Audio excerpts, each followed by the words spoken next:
Bonsoir à tous, bienvenue à cette nouvelle édition des webinaires en dentisterie, la Ligue du Vieux Poil, comme on s'appelle tous. C'est un plaisir de vous accueillir. Mon nom est Hélène Perra, c'est moi qui est l'animatrice avec Dr. José Marcoux, qui est la dentiste. À chaque fois, je viens pour dire spécialiste, mais on n'a pas le droit au T'as pas Québec, le droit de dire donc dentiste non plus, c'est juste les dentistes humains qui ont le droit de dire ça. spécialiste dentiste, c'est ça. Fait que Donc, c'est pas ça. qui a fait Je une l'ai pas résidence dit. puis qui a passé son board C'est en ça. dentisterie vétérinaire. Donc, ce soir, on va parler, c'est comme la partie 2 des nouveautés dans la littérature. On va mettre l'accent sur l'aspect chirurgical et suture, plus précisément. Mais avant de commencer, elle va faire une petite mise à jour sur les blocs dentaires. Mais avant de lui laisser la parole, quelques petits points. J'aimerais réitérer le fait que si vous faites cette formation-là en différé, là, les personnes qui m'écoutent en direct, vous allez recevoir, si vous faites au moins 50% de la formation, vous allez recevoir une attestation par courriel à l'adresse courriel où vous êtes connecté. Nous, on n'a pas un outil informatique qui nous permet là, de faire des analyses là, poussées, de renvoyer les attestations. C'est ce qu'on appelle un LMS, on n'a pas ça. Donc, c'est très précieux, gardez-les, sinon, ben, je peux pas en réémettre comme ça, là, j'ai pas l'outil pour le faire. Première chose. Deuxième chose, si vous l'écoutez en différé, ça devient dans la catégorie auto-apprentissage que vous mettez dans votre dossier à l'OMVQ. OK? Parce que ça, je reçois pratiquement tous les jours des questions sur ce sujet-là.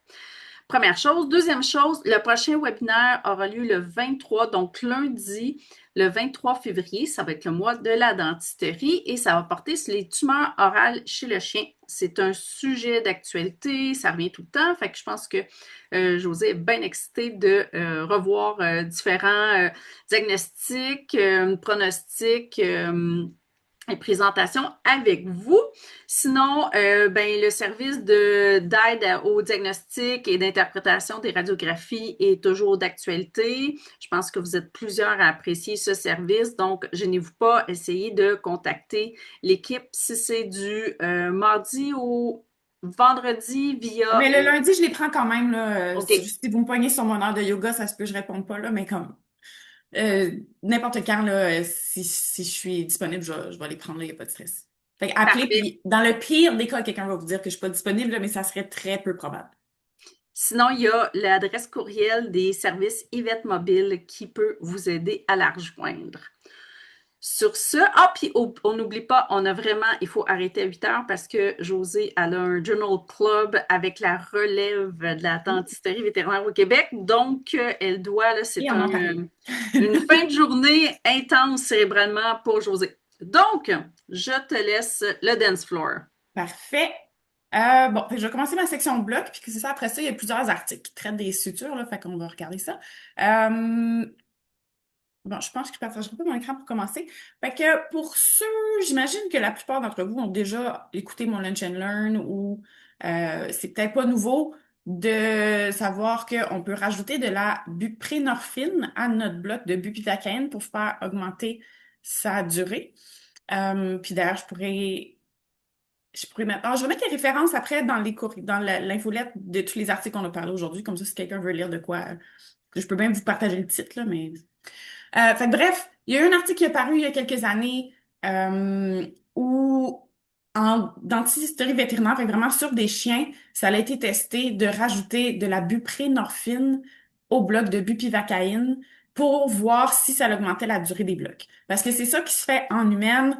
Il y a des ajouts là, de plus en plus qui se font, buprénorphine puis dexmédetomidine aussi. Mais bref, eux autres ont testé la bupré, donc d'où le petit nom, les blocs de bup maintenant. Bup, Et c'est quoi le puis, surnom? Bup, bup, bup? juste bup. Bup, bup. Ouais, fait que buprénorphine, bupivacaïne. Bup. OK. Mais dextromethorphan. Puis là, il y a Non, d'autres. dexdomitor, c'est pas à mettre dedans. Tu peux le mettre à la place de la buprénorphine si tu as envie d'essayer quelque chose de nouveau. Puis il commence à avoir des publications sur le sujet. Moi, personnellement, je l'ai pas encore essayé, mais le blog de Bup, je l'utilise. OK, fait que ce soir-là, qu'est-ce que vous parlez? C'est juste du bup, bup. Oui. OK. Donc, Dans l'article, ça mentionnait que chez certains chiens, dans l'étude, il y avait 8 chiens, c'est ça, 8 chiens, puis chaque chien était son propre contrôle, c'est-à-dire qu'ils ont essayé la bup-bup tout seul, puis la bup-bup comme à une semaine plus tard, puis là, ils ont regardé combien de temps le bloc durait. Puis, chez certains patients, le bloc de bup-bup, donc, durait jusqu'à 3 jours post-op. Fait que le principe derrière ça, c'est que il y a des récepteurs périphériques aux opioïdes. On pensait avant que c'était seulement le système nerveux central, finalement, c'est pas ça. Et donc, le bloc, en fait, le fait de rajouter la buprée ferait que l'analgésie dans le site que tu as bloqué va durer plus longtemps, mais pas l'anesthésie. C'est-à-dire que euh, tu vas probablement comme recommencer à sentir la zone, mais tu n'auras pas de douleur dans cette zone-là. Fait que euh, c'était le principe derrière ça. Donc, chez certains patients, le bloc durait jusqu'à 3 jours. Donc, la conclusion de l'article, c'était que ça fonctionne et qu'on pouvait l'utiliser de façon sécuritaire, etc.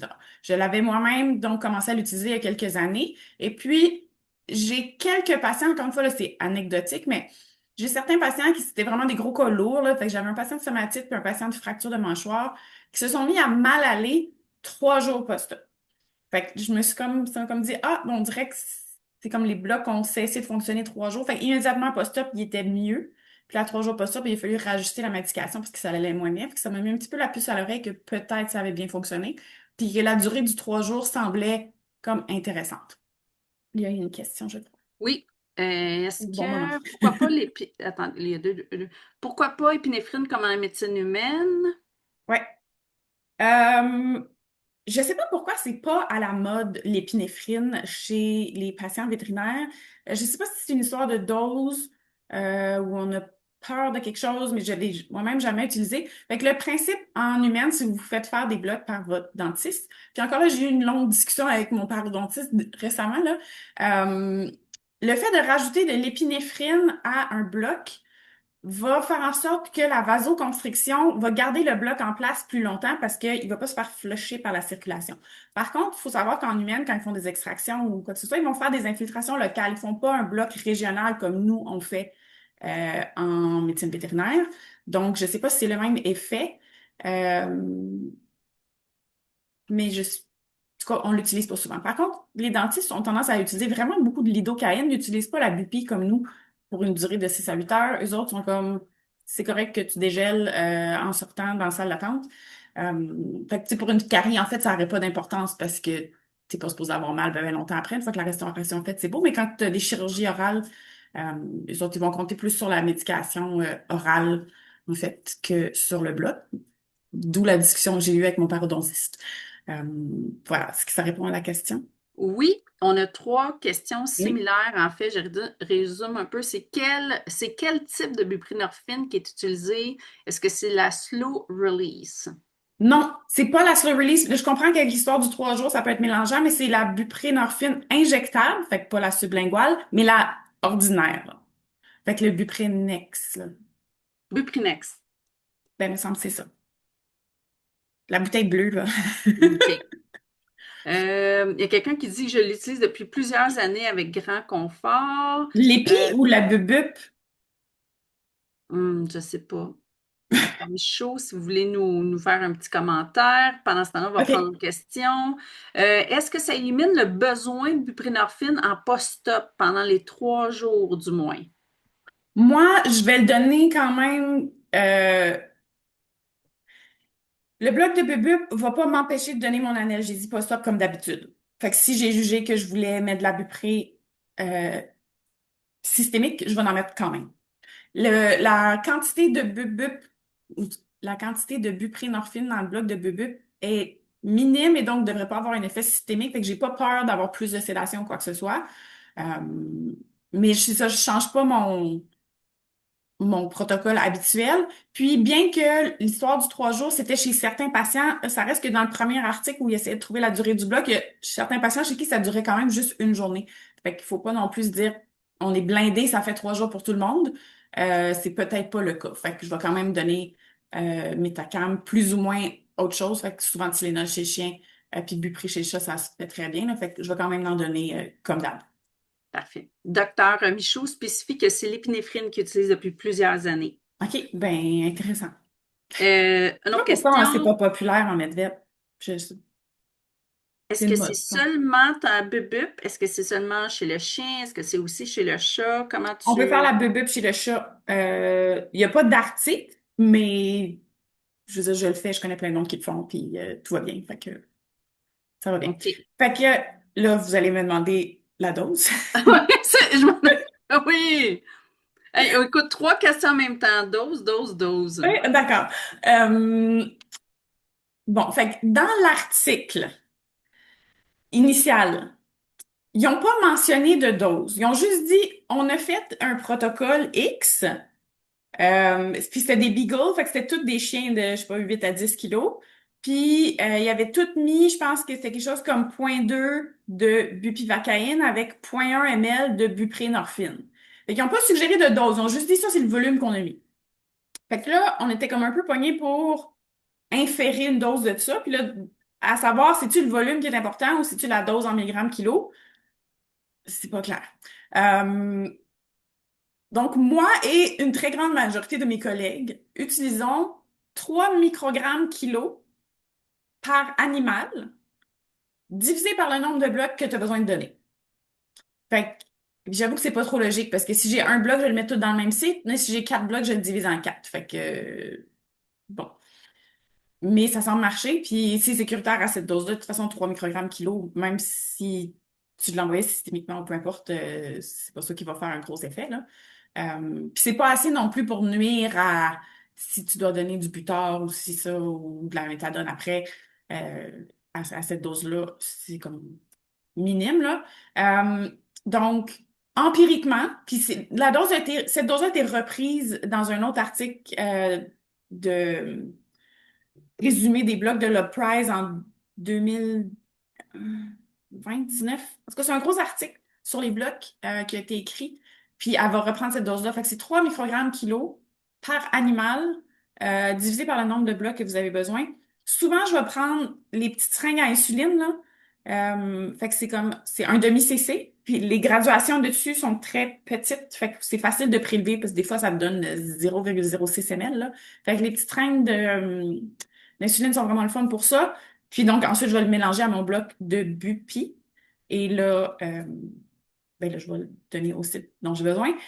Ça a été, encore une fois, anecdotique, mais chez les grands chiens, les grands patients, ça a été remarqué qu'on a peut-être un peu de sédation, parce que ça finit par faire quand même un pas pire volume quand tu as un chien de 20 kilos et plus. Donc, la recommandation, c'est que si le chien est plus de 20 kilos, on tombe à 1 microgramme kilo pour les grandes bestioles. Fait que 3 Puis, microgrammes kilo pour les petits chiens et les chats. Puis les grands chiens, 1 microgramme kilo que tu mélanges à ta dose totale de bloc. puis ça, tu vas nous partager la référence, puis je vais pouvoir la mettre dans l'infolette qui va suivre Oui, cette si semaine. vous OK. voulez le voir écrit, il n'y a pas de problème. Puis tu changes pas ta dose de Bupi, non. Bupi. OK. Non, mais ça reste que j'utilise toujours des très petites doses, des très petits volumes de bupivacaïne. Fait que chez les chats, j'utilise 0,1 ml à 0,15. Puis chez les chiens, entre 0,1 puis 0,25. Même un gros patient, là, je fais pas plus que 0,25. Je trouve que ça sert à rien. Je trouve que mes blocs fonctionnent bien avec ce volume-là. Puis je vois pas l'utilité de noyer le patient dans la bupivacaïne. Si ta localisation est bonne pour ton injection, ton bloc va fonctionner. Euh, Encore une fois, si vous vous rappelez de vos cours de physio déjà en première année, là, il faut que tu bloques 2 nœuds de Ranvier pour bloquer un nerf. Puis les nœuds de Ranvier sont à chaque 2 millimètres. Fait que tu as besoin que ta goutte elle soit autour du nerf sur 4 millimètres. Fait que tu n'as pas besoin de 1 ml de bloc par site, là, ça donne une trop grosse goutte. C'est pas nécessaire. C'est Bon, beau. Toutes les questions ont été répondues. OK. Maintenant, sachant ça, que les blocs de Bup ont le potentiel de durer jusqu'à 3 jours. Encore une fois, c'est mon opinion et c'est anecdotique au bout, mais j'ai toujours eu une hésitation à faire des blocs de Bup mandibulaires bilatérales. Parce que je me suis toujours dit, si le chien devait, ou le chat, en fait, le chien, parce que les chats ne mordent pas la langue. Les chats sont trop élégants pour faire des niaiseries comme ça. Avec les chats, les chiens, Si j'ai besoin de bloquer les deux côtés et que je suis pas en train de faire des extractions de bouche complète, parce qu'évidemment, s'il reste plus de dents après, j'ai pas bien peur qu'il se morde la langue puis je vais être bien contente qu'il soit confortable. Mais si je laisse les dents en place, j'ai toujours tendance à bloquer un seul côté avec le bup-bup puis faire juste un bupi ordinaire de l'autre côté. Puis encore là, ça vient d'une légende urbaine ou plutôt de mon observation. À date, tous les patients que j'ai vus se mordre la langue étaient des patients qui avaient été bloqués bilatéralement. J'ai zéro étude pour me baquer, là, mais j'ai demandé à d'autres collègues, puis ça semble être le cas. Tous les patients que eux ont vus aussi, tous les patients, tu sais, je veux dire, j'en ai eu, je pense, deux dans ma carrière. En fait, tu sais, c'est pas, je n'ai pas 10 000, là. Mais il semblerait qu'il y a comme une tendance à ce que ça soit bilate. Parce qu'étant donné qu'il y a un certain crossover, tu sais, de nerfs dans la langue, puisqu'évidemment, c'est pas une frontière, là, que ça bloque la moitié puis pas l'autre, j'ai l'impression que s'il y a un côté qui sent encore, ben, ils vont pas se la croquer tant que ça s'ils sont bloqués juste d'un bord. Euh, c'est ça. Fait qu'avec mes collègues aussi, on n'a jamais vu de chat qui s'est mordu la langue. Puis quelqu'un a vu un ours qui s'est mordu la langue après un bloc unilatéral, mais là, bon, c'est un ours. Fait que je sais pas. Je sais pas. Fait que bref, je suis toujours très hésitante à utiliser les blocs de bup-bup mandibulaire bilatéral parce que si un jour vous avez en clinique un chien qui décide de se mordre la langue au réveil, la façon de gérer cette complication-là, c'est bon, c'est d'actionner le patient pour qu'il arrête de la croquer parce qu'on dirait qu'une fois qu'il l'a entre ses, voyons, entre ses mâchoires, c'est comme ils y vont, là. Puis là, ils arrêtent pas. Fait que c'est sédation. Fait que soit on le bourre de Dex ou on le repropofol juste pour qu'il arrête. Puis là, il faut suturer la langue, dépendamment du dommage qu'il a fait. Et ensuite, la technique, c'est de simplement garder le patient très calme, voire sédaté, possiblement avec une muselière pour l'empêcher d'ouvrir la bouche assez grand pour qu'il repasse sa langue entre ses mâchoires et donc la recroque. Et donc, le surveiller avec sa mumu et sa sédation, le temps que le bloc fasse plus effet. Donc, si vous avez donné de la lido, ça sera pas bien long. Si vous avez donné la bupi, vous allez passer l'après-midi avec. Mais normalement, il devrait probablement pouvoir partir à la maison le soir. Mais si vous avez donné un bloc de bup-bup et que potentiellement ça dure 3 jours, ben là, t'es pogné pour probablement envoyer le patient, tu sais, hospice quelque part qui est ouvert 24 heures parce que là, tu vas être pogné avec un bloc de 3 jours. Euh, mais ça m'est jamais arrivé parce que, bon, ça arrive pas si souvent qu'ils se mordent la langue, mais j'ai toujours eu cette notion-là en tête. Y a-t-il une question, là? Je vais Oui. Est-ce share que ça. tu utilises de l'acétaminophène, Tylenol en post-dentisterie chez les chiens? Oui. Probablement que la prochaine question, c'est quoi la dose? Faut tout le temps que je la vérifie parce que je m'en rappelle jamais. Fait que je vous dirais, il y a des doses de publier, faites ça. Je sais que on peut soit donner en comprimé ou en liquide. Souvent, c'est les petits chiens, là, fait qu'en liquide. Puis je sais que c'est la formulation gomme ballon, que c'est celle qui a le moins de xylitol dedans. Fait que c'est un peu contre-intuitif, mais il faut prescrire de la gomme ballon. Tylenol pour enfants, gomme ballon. Ouais, OK, OK, 10 à 15. Ouais, me semble 10. que c'est ça, c'est 10 à 15. Je pense qu'il est dans les titres le standard, là. Mais je le regarde toujours parce que je suis super parano avec ça. Je sais pas pourquoi, mais jusqu'à ce que je pogne l'habitude de. Je revérifie toujours ma dose. Le sharing n'est pas activé, Hélène. Je peux pas partager mon écran. Oh, mon Dieu, excuse-moi, on a jasé et je suis sincèrement désolée. Euh, alors, oui, tu devrais. Oui. Mon Dieu.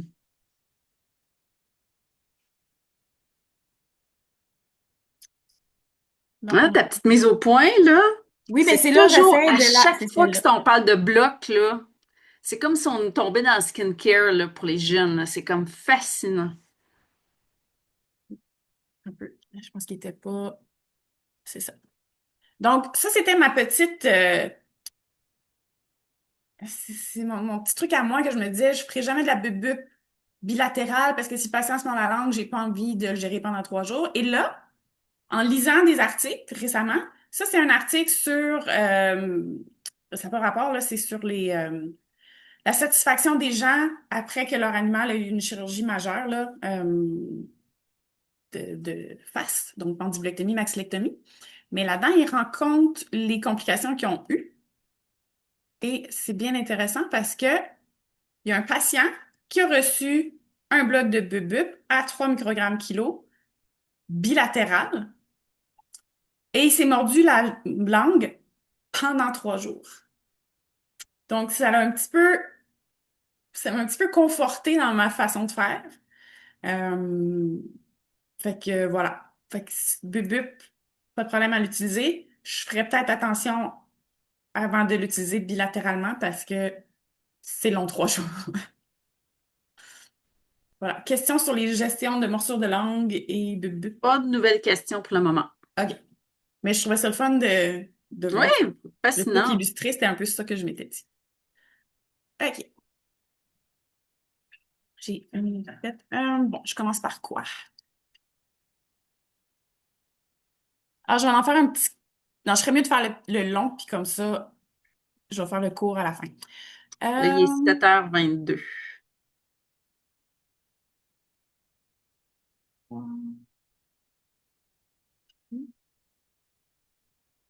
Ouais, OK. Donc, là, je vais le faire un peu Journal Club style, fait qu'on va rentrer assez en détail dans cet article-là.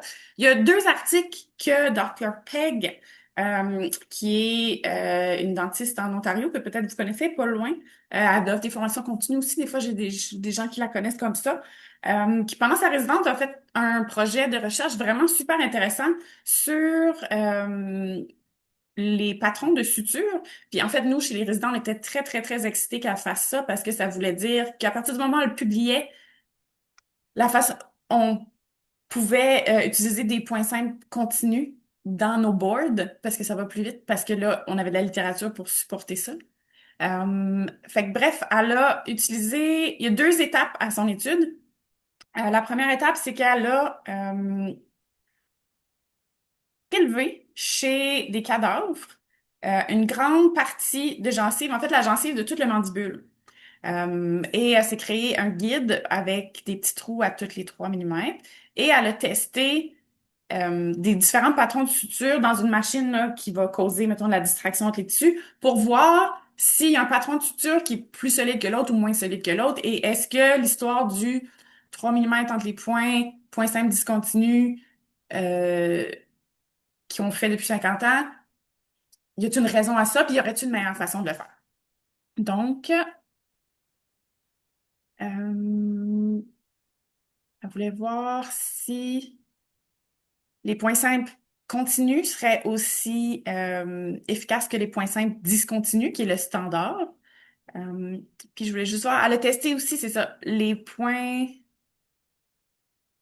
elle a testé des points cruciformes.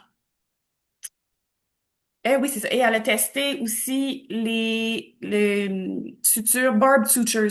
C'est comme une suture qui aurait du fil, c'est comme du fil barbelé, c'est-à-dire que dans un certain sens, il glisse dans les tissus, mais dans l'autre sens, il est pointu. Donc, ça a été testé chez les chats, ce nouveau fil-là. L'idée étant que tu n'as pas besoin de faire des nœuds et que le fil tient tout seul dans ta plaie. Par contre, au début et à la fin de tes sutures, tu dois faire plusieurs passages dans les tissus. Fait que si tu fais pas un nœud, mais il faut quand même que tu repasses comme 3, 4 fois sur toi-même. Ensuite, tu passes à continu. Tu repasses 3, 4 fois sur toi-même. Ça, c'est ton fil barb suture. J'ai pas d'autre mot que barbelé. Là, ça semble comme très agressant comme fil juste d'en parler. Mais fait qu'elle a testé point simple discontinu chez un certain nombre de tissus.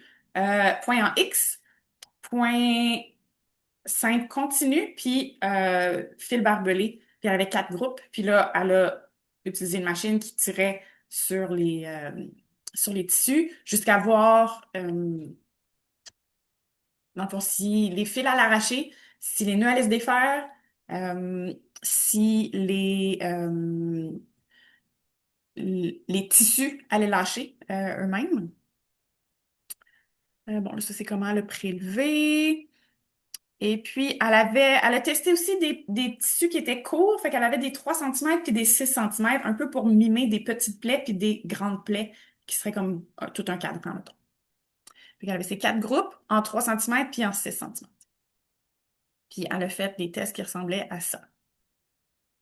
C'est un petit peu glauque, mais c'est quand même super intéressant qu'est-ce qu'elle a fait. Puis là, c'est ça. Elle a regardé si c'était la suture qui se cassait, si c'était les nœuds qui se défaisaient, ou si c'était la muqueuse qui se déchirait, si c'était simplement le fil lui-même, chaque nœud, dans le fond, déchirait la muqueuse. Euh, ou si, bon, si l'appareil au complet glissait, là, euh, ou si il se passait rien du tout. Fait que c'est résultat super intéressant. Elle a aussi comptabilisé combien de temps ça lui prenait faire ces sutures-là.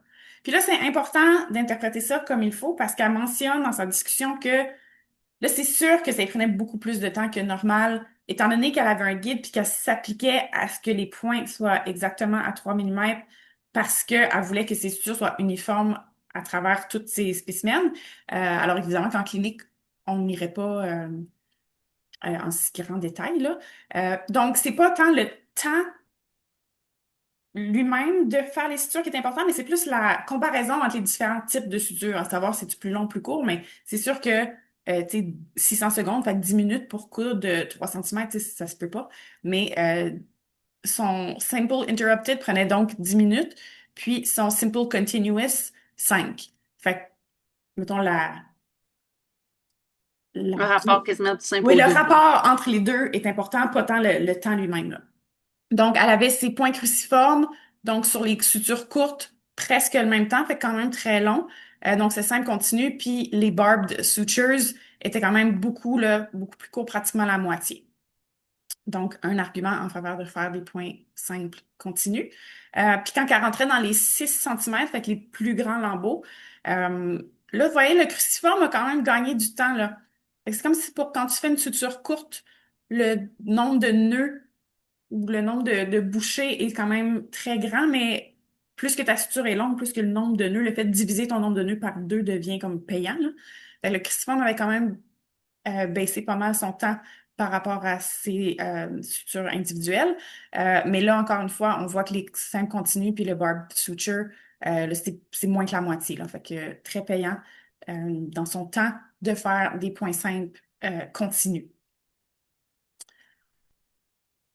Puis, bon, autre chose intéressante, dans quelle suture a performé le mieux dans son test? En fait, la très grande majorité des bris se sont faits dans le tissu lui-même et non dans les sutures. Donc, c'est pas les nœuds qui glissent, puis c'est pas le fil qui casse quand il y a une déhiscence, ça serait probablement plus les tissus eux-mêmes qui tiennent plus. Fait qu'est-ce que les tissus étaient ulcérés, étaient-tu fâchés?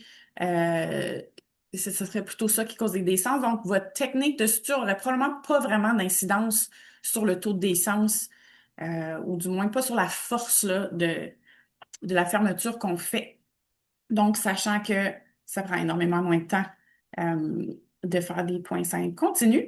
Donc, si vous n'êtes pas encore vendu à faire des points 5 continus, c'est vraiment le fun en clinique de faire ça. C'est beaucoup, beaucoup, beaucoup plus vite. Bon, là, ça parle justement du temps, là, puis de ce que j'ai déjà mentionné, puis du fait que la plupart du temps, c'est le tissu qui déchire. Pour les barbed sutures, fait que les sutures barbelées, euh, ça semblait être moins intéressant sur les, voyons, je vais te le dire, sur les plaies qui étaient plus courtes. Fait que sur le 3 centimètres, ils ont trouvé que euh, ça, il y avait plus d'échecs. Par contre, sur le 6 centimètres, sur les longues plaies, il n'y avait pas de différence entre le fil barbelé puis les autres types de sutures. Donc, possiblement que le fait qu'il y ait des barbelés dans la suture, que la longueur, dans le fond, de la plaie puis la longueur du fil soit peut-être importante pour le succès de la fermeture. Donc, si un jour vous essayez ces fils-là, probablement que de le faire sur des petites plaies courtes, c'est moins avantageux. Il y aurait plus de chances que ça glisse par rapport à le faire sur un long fil sur une longue plaie. À Est-ce date, que je connais pas personne qui l'a utilisé, mais ah, c'était ma question, c'est ben, est-ce que c'est beaucoup plus coûteux, tu sais, au point de vue je sais pas combien ça coûte. Je serais bien intéressée parce que là, en fait, en ce moment, j'essaie de changer. Ben là, on sait que le monocryl est discontinué, là. Puis là, je veux essayer le catgut, mais c'est une compagnie différente. Fait que toutes leurs aiguilles s'appellent pas de la même façon. Fait que là, comme j'ai perdu des heures dans un catalogue à essayer de trouver quelle aiguille correspondait à mon ancienne P3, puis je me suis un peu découragée. Fait que je vais probablement appeler un rep pour parler de vive voix puis dire comme trouve-moi mon aiguille. Fait que je pourrais essayer de m'informer aussi dans le barb suture si on est capable de trouver des aiguilles qui font du sens et si c'est beaucoup plus cher ou moins cher, je sais pas quoi. Mais voilà. Mais c'est pas plus vite. Puis là, ça, c'était... strength, elle a un beau petit graphique avec le temps, là. Celui-là. Puis, est-ce que je peux poser Ah. une question? Ouais. Tu sais, quand tu dis, en fait, les sutures n'ont pas pété, mais c'est les tissus qui Mhm. étaient le point faible, mais est-ce qu'il y avait plus de tissus endommagés selon certains types de Ben, sutures? en fait, dans son expérience, elle prenait des tissus sains. Bon, ils sont là, le beau graphique avec les temps. Elle prenait des tissus sains, puis elle s'est assurée justement d'avoir des muqueuses pas inflammées, des gencives pas inflammées de patients sains. Donc, puis évidemment, c'est pas du vivant, là, fait qu'il n'y avait pas de chance qu'ils se produise l'inflammation, là. Euh, Fait que c'est vraiment la force du fil ne semble pas être le facteur limitant quand on a une déhiscence. C'est pas ça vraiment qui cause la déhiscence. C'était ça la conclusion. Fait que vous voyez ici en bleu, on avait les points simples discontinus. Puis là, en gros, n'importe quoi d'autre est plus rapide et quand même là, de beaucoup, avec les points simples continus et le barbed suture étant les plus rapides, très similaires l'un à l'autre. Question? Plus un commentaire, en effet, Oui. ce n'était pas du vivant et in vivo. Oups, excusez, ça s'est fermé. Euh, il faudrait voir, effectivement. En effet, ce n'était pas du vivant ou du in vivo, il faudrait voir. Parfait, mais là, regardez qu'est-ce qu'elle a fait après. Euh, Et là, une question, combien de nœuds fais-tu au début et à la fin de ta suture continue? Je fais 5 au début, 6 à la fin, comme, comme pour la peau ou pour n'importe quoi d'autre. Donc, Dr. Peg a aussi fait une deuxième étude pendant sa résidence. Je ne sais pas comment elle a fait, mais en tout cas, tant mieux pour elle. Et elle a testé cliniquement dans des chiens, encore une fois, les différents patrons de suture, puis elle a comparé gauche-droite dans le même patient. Fait qu'elle a reçu donc 25 chiens Greyhound qui provenaient d'un refuge, qui avaient bon, des bouches de Greyhound, qui avaient besoin d'extraction multiples. Puis ils ont pairé, dans le fond, les côtés, ils ont essayé de pairer des plaies qui seraient semblables gauche-droite. Parce qu'évidemment, ils ne pouvaient pas extraire n'importe quelle dent juste pour rendre ça symétrique, là. Mais bref, ils ont testé les longueurs, puis il y avait des scores pour. Puis un côté du patient recevait des points 5 discontinus, puis l'autre côté des patients recevait des points 5 continus.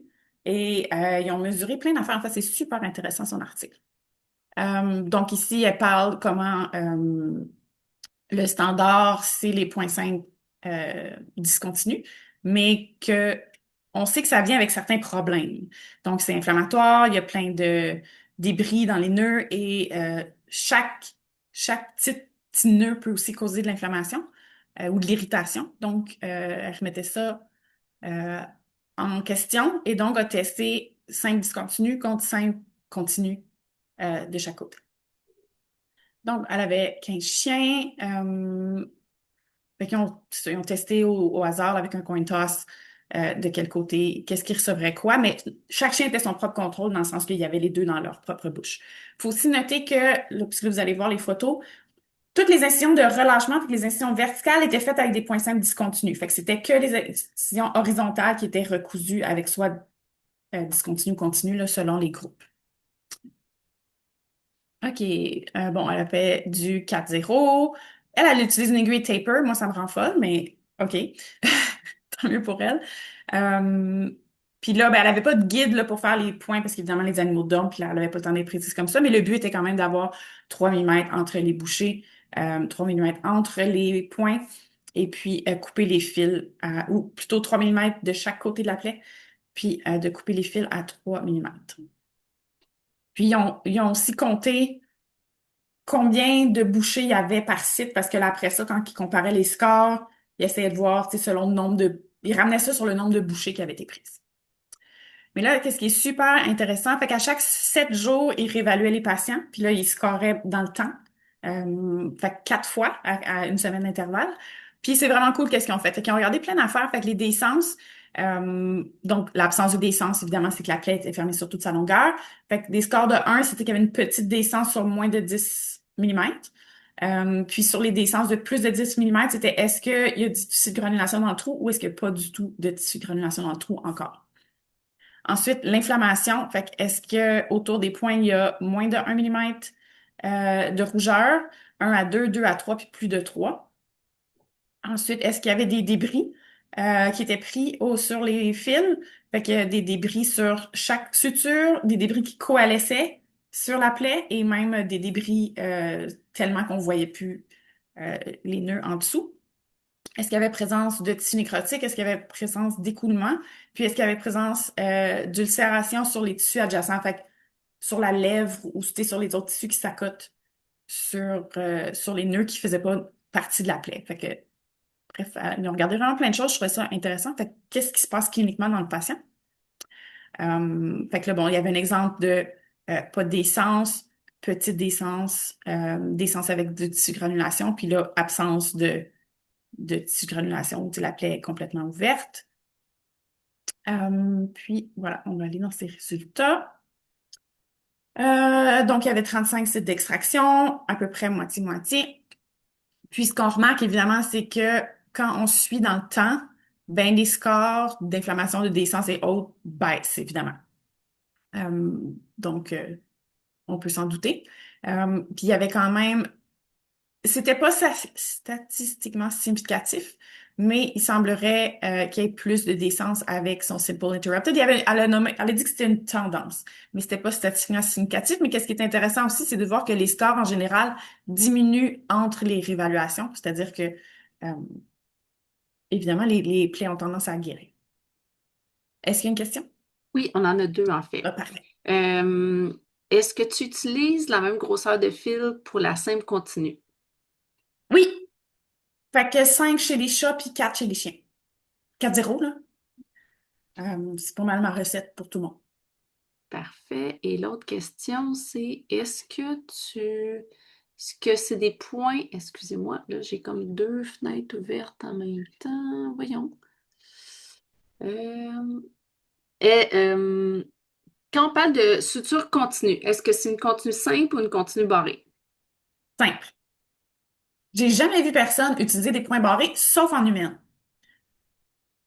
Que les autres, c'est ça qu'ils font dans la bouche tout le temps. Fait que pourquoi on Medvet, on aime ça faire ça différent. Mais c'était des points simples, juste simples. OK. Quel type d'aiguille tu utilises Ah. versus qu'est-ce qui est utilisé dans l'étude? Fait que moi, j'aime les reverse cutting. J'ai quand même des tapers dans mon arsenal quand les tissus sont comme épouvantablement rouges et que c'est de la gélatine, là. Mais j'utilise du reverse cutting. Par contre, c'est préférence du chirurgien parce que je connais quand même beaucoup de personnes qui utilisent des tapers ou des taper cuts.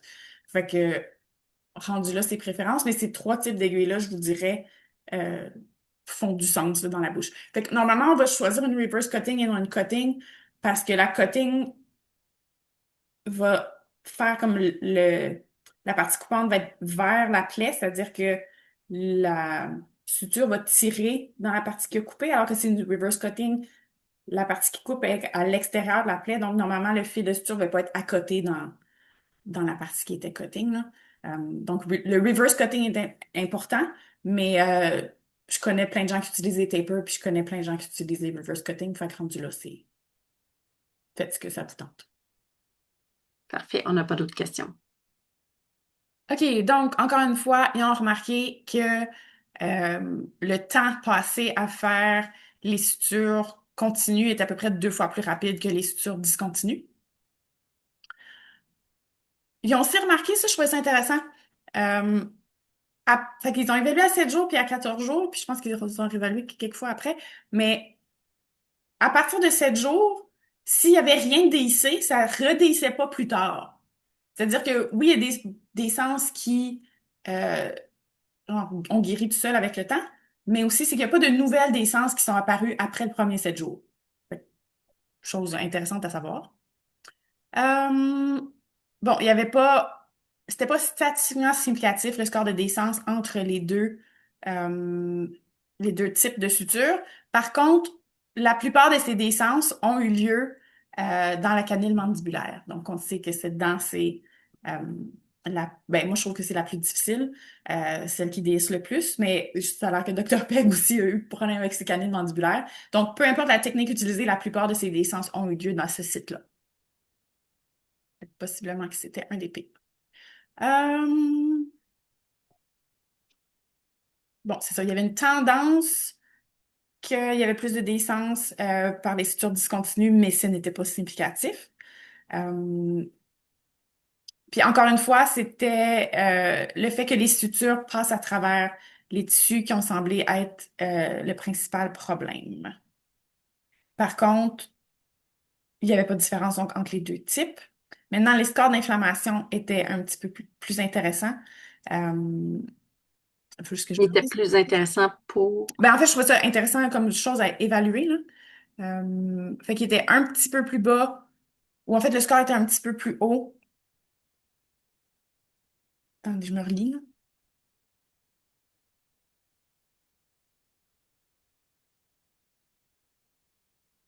Oui, c'est ça. Fait que très légèrement plus bas pour la suture continue. Et c'était statistiquement significatif. Puis même parce qu'il y avait certains outliers, mais même quand ils mettaient les outliers, qu'ils essayaient de les enlever des statistiques, il y avait une différence dans l'inflammation, surtout par bouchée. Fait que s'ils comptaient le score total puis divisaient par le nombre de bouchées, euh, c'était pire. Il y avait plus d'inflammation avec les points simples discontinus. Et même chose pour les débris. Ça, c'était significatif qu'il y avait beaucoup plus de débris dans les discontinus. Les ulcères étaient semblables dans les deux groupes, mais ce qui était intéressant de noter, puis il y a une photo, je sais pas, c'était que, étant donné que les incisions de relâchement avaient été faites en point simple discontinu pour les deux groupes, en fait, c'est surtout cette partie-là qui causait les ulcères. Donc, les ulcères étaient semblables dans les deux groupes. Je vais vous montrer un exemple. Moi, ici, où on voyait un ulcère là, dans la plaie, mais c'était l'incision de relâchement, en fait. Parce que souvent, dans la partie horizontale de la plaie, c'est pas vraiment cette partie-là qui va frotter sur les autres tissus. Question? Oui.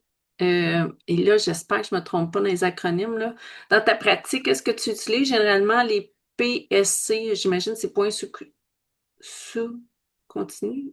Point su- PSC, c'est quoi donc? Je sais pas. OK.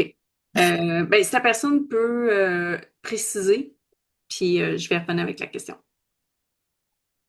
Point simple continu. Oui. Fait OK. que moi, Dans ta pratique. depuis ces articles, que ces articles sont sortis, puis évidemment, Jane en avait parlé au forum. Fait que, tu sais, les résidents, on était comme déjà au courant de son étude un an avant qu'elle soit publiée, là. Fait que ça fait depuis la fin de ma résidence. Puis même, c'était depuis la fin de ma résidence ou avant mes boards. En tout cas, ça fait déjà plusieurs années que j'utilise les points simples continus partout où je peux. Puis j'adore ça. C'est vraiment plus vite, il y a vraiment moins de nœuds. Je trouve que souvent, quand tu revois les patients en rival, c'est les nœuds qui les achalent. Fait que le fait d'avoir un nœud au début puis à la fin, c'est vraiment moins agressant que d'avoir des nœuds à grandeur de la plaie. À savoir, des fois, si je suis capable de faire tourner ma suture puis faire comme toute ma plaie en continu, en une seule continue, je vais le faire. Et des fois, ce que je vais faire, c'est une continue pour ma plaie horizontale puis une autre continue pour ma plaie verticale, dépendamment de la grosseur du patient, etc. Des fois, si je suis capable de m'en sortir avec juste un petit X sur ma suture verticale, je vais le faire. Mais en gros, le moins de nœuds possible, puis ça va plus vite, puis ça fait moins chier le patient. J'aime ça. Puis je le fais sans hésitation. Blablabli. Ouais, fait que là, ça aussi, c'était pas significatif dans son truc, mais les grosses déhiscences qu'elle a eues, comme sur toute la plaie, ça avait été surtout chez les simples, simple interrupted, les simples discontinus. Elle l'avait mentionné quand elle a fait sa présentation, là. Des fois, on a l'impression qu'une continue, s'il y a un point qui lâche, toute lâche. Mais en fait, son impression à elle, après avoir regardé toutes ces plaies-là, c'est que s'il y a, parce que là, on sait, c'est pas le fil qui lâche, c'est le tissu. Fait que s'il y a un point qui lâche, qui a déchiré le tissu, c'est comme si le reste de la tension est quand même réparti sur le fil. Mais elle dit, s'il y a un point discontinu qui lâche, elle dit, c'est comme quand un bouton tu sais, qui pète sur ta chemise qui est trop serrée. Ben là, pour ça, la tension est comme sur les deux d'à côté. Puis là, ça repète aussi, puis les deux d'à côté, puis là, ça repète aussi.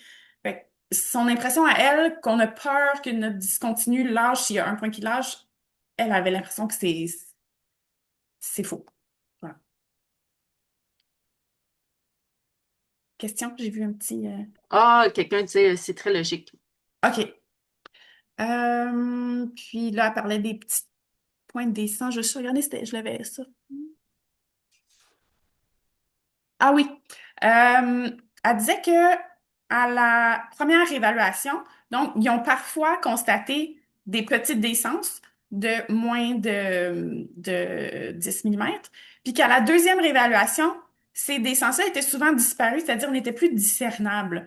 Donc, on a peut-être une tendance, quand on réévalue rapidement après les chirurgies, à peut-être surdiagnostiquer nos décences, c'est-à-dire qu'en faisant absolument rien, 7 jours plus tard, ces points-là étaient fermés. Fait que, tu sais, pourquoi stresser le client en disant, ah, c'est des C, c'est ci, ça, c'est des petites décences, souvent, ça va se guérir tout seul. Donc, euh, moi, ça m'a aussi un petit peu, j'aime mieux réévaluer mes patients plus tard, après leur chirurgie, parce que de toute façon, je vais pas retourner en chirurgie avec une plaie qui est en voie de guérison, qui est toute genre pleine d'inflammation puis pas contente parce que tu vas remettre des sutures là-dedans, ça va baisser tout aussi vite, là.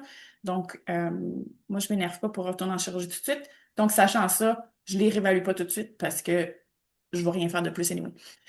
Fait que moi, je les réévalue à 2 à 3 semaines après la chirurgie. Je trouve qu'on panique moins que de les réévaluer après une semaine parce que on voit plein d'affaires qui finalement vont se régler tout seuls. Fait que voilà, sa conclusion, c'était que les points simples discontinus, c'est long. Ça fait plus d'inflammation, ça fait plus de débris. Puis qu'il n'y avait pas vraiment de différence entre le nombre de sites de décence entre les deux. Donc, elle remet en question que le gold standard devrait être les points simples discontinus.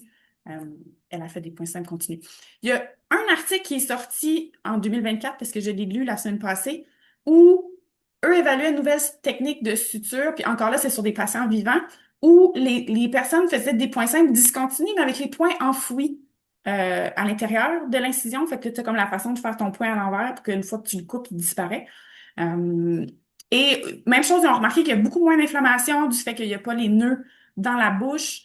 Fait que les autres, ils recommandaient ça. Par contre, du fait que c'est des points simples euh, discontinus, ben, ton temps de chirurgie n'est pas vraiment amélioré parce que faut quand même que tu les fasses. Puis le fait que tu enfouis le point, c'est probablement encore plus long, en fait.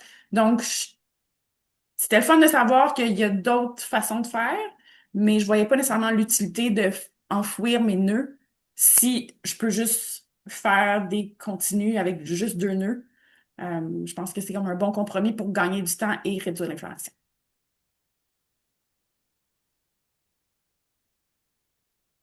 Il te reste Ouais, j'ai le temps, j'ai le temps, j'ai le 10, temps. 10 minutes. Celui-là va être rapide. Fait que, question sur les continus versus discontinus. Pour l'instant, on n'a pas de nouvelles Êtes-vous questions. vendu? Est-ce que vous êtes vendu? Est-ce que vous le faisiez Ah ouais, déjà? on a un vendu en lettres majuscules, là, c'est bon ça. Oui, des oui avec plein de i, des points d'exclamation, des Oh mon Dieu, mais virgules. ça a changé ma vie, ça va Là, tellement là, vite. t'as la fée des dents, t'as réussi. Fait que, puis c'est ça. Fait que voilà d'où ça vient. Fait qu'on peut tout sincèrement remercier Dr. Peg pour cette magnifique étude ou ces magnifiques études qui a changé la façon qu'on fait nos points de suture. Puis qui a remis en question, qui a osé remettre en question un dogme qui était en place depuis des décennies. OK, fait que Il y a même une vétérinaire quelqu'un qui, attendez, j'ai pas mes lunettes, quelqu'un qui témoigne, j'ai fait des continus depuis au moins 1 an et ça va très bien. moi j'ai zéro stress là, de faire des contenus sur tout. Ben, c'est sûr quand ça fait du sens, là, mais j'en fais partout. OK. Fait une petite rapide. Docteur Némiec, il est un peu controversé dans le milieu, mais ses études sont tout le temps, qu'il fait publier à ses résidents, sont tout le temps tellement pratico-pratiques. Je l'aime beaucoup pour ça. C'est tout le temps des articles courts et utiles. Donc, shout-out à Némiec. Donc, lui aussi remis en question un dogme, c'est-à-dire que lui, il a réévalué rétrospectivement euh, en fait, non, c'est pas vrai. Il l'a fait rétrospectif ou prospectif, mais rétrospectif dans le sens qu'il regardait ce qu'il avait fait, peu importe. Il laissait ouvert le site de la racine palatine de la M1 maxillaire chez les chiens. Donc, secondary wound healing, donc laisser granuler ou ne pas fermer, etc. De la maudite 9 en haut, avec sa grosse racine palatine qui est comme vraiment projetée vers le palais, puis que ça nous prend un lambeau vraiment très grand pour aller refermer ça. Donc, il y avait 99 chiens. Je pense que je ne l'ai pas autant surligné que les autres. Ah oui. Donc, lui, ce qu'il a regardé, c'était des patients qui avaient seulement l'extraction de la 109 ou la 209 à effectuer. Donc, je sais pas si vous avez déjà été dans cette situation-là, là, mais d'essayer de faire un lambeau qui va rentrer dans le trou sans détacher le lambeau sur ta 8 et ta 10, c'est pas facile. Même pour moi, il faut que je fasse un lambeau rectangulaire puis que j'aille le fermer. En tout cas, c'est compliqué. Fait que lui, c'était eux, les patients là, qui ciblaient dans son étude. Euh, donc, il a fait son extraction comme d'habitude, donc en faisant son incision tout le tour euh, de la dent. Il a élevé un lambeau en enveloppe, puis il a quand même enlevé de l'os au buccal. Fait qu'il a quand même fait son extraction chirurgicale de façon standard. Puis, bon, puis là, il l'a sectionné évidemment, puis il a sorti chaque dent individuellement. Et puis, sa technique pour refermer. Donc, si tu as fait seulement un lambeau en enveloppe au buccal ici, c'est-à-dire que ton lambeau euh, devrait quand même rester pas mal où il était sur ta 8 et sur ta 10. Puis, du fait qu'il est en enveloppe, c'est que tu n'as pas énormément d'élasticité pour venir le ramener, puis d'espérer le ramener là, comme jusqu'à l'autre bord de ta plaie au palatin. Fait que lui, qu'est-ce qu'il faisait? C'était un petit point en X comme ça. Fait qu'il était quand même capable de rabrier les deux sites d'extraction là, avec des racines buccales, avec mésiale buccale puis distale buccale respectivement, mais le site de la racine palatine était resté ouvert, était laissé à granuler. Fait que prenez une image mentale là, de cette image-là, elle parle vraiment beaucoup. Là, fait que je referme très, très, très souvent mes sites de M1 et M2 de cette façon-là. Fait qu'un petit X, on essaie donc de rabrier le plus possible la plaie. Nos sutures contribuent possiblement à tenir une partie du caillot aussi. Voilà. Puis ça nous évite là, d'aller jouer avec les papilles, d'aller lever un grand lambeau ici, les papilles des glandes salivaires. Fait qu'il n'y avait pas un très grand lambeau. Euh, Puis voilà, un petit point en croix.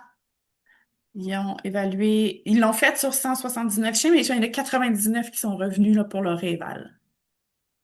Puis c'était rétrospectif, fait que c'était entre 12 et 15 jours que les patients revenaient. Ah non, ils ont réévalué 127 chiens, mais son taux de succès était de 99%. Donc, zéro scrupule à laisser des points ouverts, à laisser des sites d'extraction ouverts de cette façon-là. Puis en fait, le seul patient qui était le failure, euh, c'est qu'il y avait un autre site d'extraction qui avait déhissé. Donc, il retourne en chirurgie pour l'autre site. Euh, et donc, à ce moment-là, il a réévalué le, le site de sa M1, puis que le suture était parti, puis il y avait pas beaucoup de tissu de granulation. Fait que là, il l'a révisé à ce moment-là. Mais est-ce que s'il n'y avait pas eu l'autre site d'extraction qui avait des C puis qui était pas retourné en chirurgie puis qu'il l'avait laissé un petit peu plus de temps, est-ce que ça aurait quand même été un échec? Je sais pas.